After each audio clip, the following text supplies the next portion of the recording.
دنیا اکثر درد کو خاموش کر دیتی ہے، لیکن کبھی کبھی یہی درد دلوں کو جگا بھی دیتا ہے۔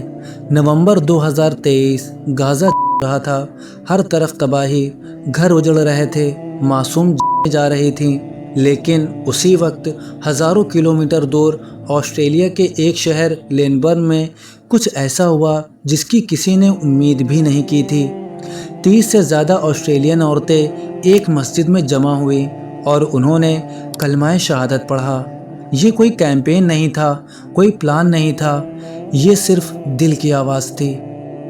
میلبرن کے میڈو ہائٹس علاقے میں ایک مسجد ہے، ICMG میڈو ہائٹس ماسک۔ یہیں سے یہ پوری کہانی شروع ہوئی۔ ایک ویڈیو سامنے آیا، سوشل میڈیا پر وائرل ہوا، جس میں کچھ عورتیں آنسوؤں کے ساتھ دعا پڑھ رہی تھیں، لیکن وہ صرف ویڈیو نہیں تھا، وہ ان لمحوں کی کہانی تھی جو کسی کی پوری زندگی بدل دیتے ہیں۔ ان عورتوں میں سے ایک تھی جیکلین ریزیک۔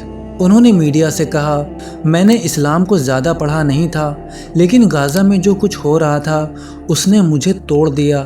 انہوں نے کہا، میں اللہ کے قریب آنا چاہتی تھی اور پھر انہوں نے اسلام قبول کر لیا۔ آج وہ کہتی ہیں، میرے دل میں جو سکون ہے وہ پہلے کبھی نہیں تھا۔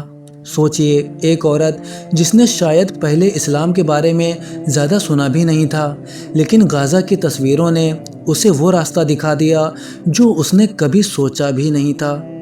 دوسری عورت تھی کرسٹین۔ انہوں نے کہا، سب سے پہلے میرے دل کو ایک خدا کا کانسیپٹ چھو گیا، لیکن جب انہوں نے غازہ کا ذکر کیا تو ان کی آواز بدل گئی۔ انہوں نے کہا، میں ہر روز روتی تھی، مجھے سمجھ نہیں آتا تھا کہ میں کیا کروں۔ ایک عورت جو غازہ سے ہزاروں کلومیٹر دور تھی، کوئی رشتہ نہیں، کوئی تعلق نہیں، لیکن انسانیت نے اسے رلا دیا۔ اب ذرا ایک پل کے لیے سوچئے، وہ لوگ جو غازہ میں تھے، سب کچھ کھو رہے تھے، لیکن ان کے ہونٹوں پر کیا تھا؟ اللہ اکبر۔ درد میں بھی، صبر میں بھی، شکر میں بھی۔ ایک امریکن بلاگر تھی ابے حافظ۔ انہوں نے کہا، اگر میں اس حالت میں ہوتی تو شاید میں خدا سے شکایت کرتی، لیکن غازہ کے لوگ تکلیف میں بھی اللہ کو یاد کر رہے تھے۔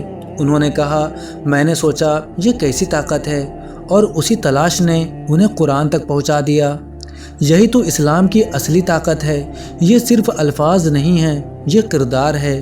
ایک حدیث ہے کہ مومن کا معاملہ عجیب ہوتا ہے، اگر اسے خوشی ملتی ہے تو وہ شکر کرتا ہے، اور اگر اسے تکلیف ملتی ہے تو وہ صبر کرتا ہے، اور دونوں ہی اس کے لیے بہتر ہوتے ہیں۔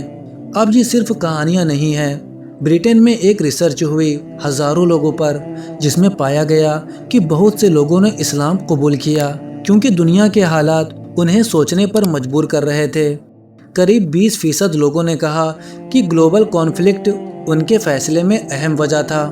برٹن میں اسلام قبول کرنے والوں کی سنکھیا بڑھی، فرانس میں نمبر کئی گنا بڑھ گئے، پورے یورپ میں لوگ اسلام کے بارے میں پڑھنے لگے۔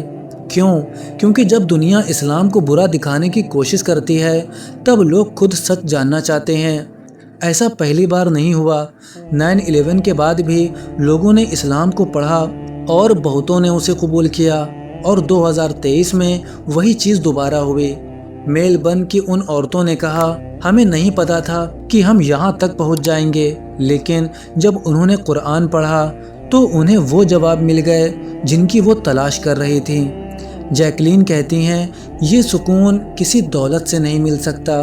یہ کہانی صرف 30 عورتوں کی نہیں ہے، یہ کہانی ہے ہر اس دل کی جو سچ کی تلاش میں ہے۔ غازہ کے لوگوں نے کوئی اسپیچ نہیں دی، کوئی لیکچر نہیں دیا، انہوں نے بس مصیبت میں بھی اللہ کو یاد کیا، اور دنیا نے دیکھا، کچھ لوگوں نے سوچا اور کچھ کے دل بدل گئے۔ ہدایت کسے ملنی ہے یہ ہم نہیں جانتے، لیکن جب دل تیار ہو جاتا ہے تو راستے اپنے آپ کھل جاتے ہیں، اور جو ان راستوں پر چل پڑے وہ کبھی خالی نہیں لوٹتے۔